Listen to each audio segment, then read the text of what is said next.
Now let's look at O of n squared. So I'm going to bring up our code from our last example here. This way a for loop followed by another for loop to make this code O of n square. All we have to do is make it where one for loop is inside another for loop. So like this. Now let's flip over to the editor and take a look at this.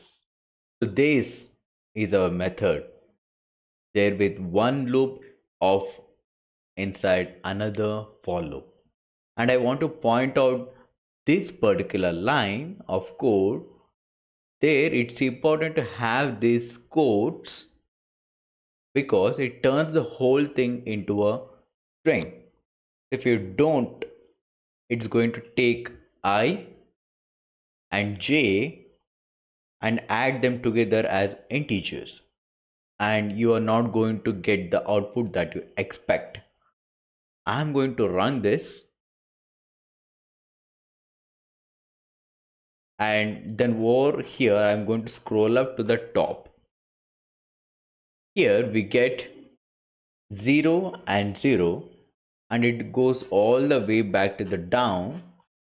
Here we get 9 and 9.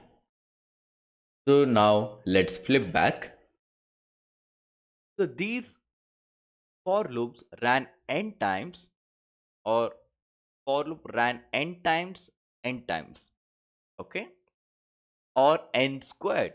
So we passed this a 10 and we had 100 lines that were output, and that is O of n square. So now let's take a look at this one is on the graph. So you can see compared to O of n that O of n square grows much faster, and that means from a time complexity perspective it is less efficient. So if you have a situation where your code is O of n squared and there's a way of rewriting the code, it make it O of n, that is huge gain in efficiency. So that is O of n squared.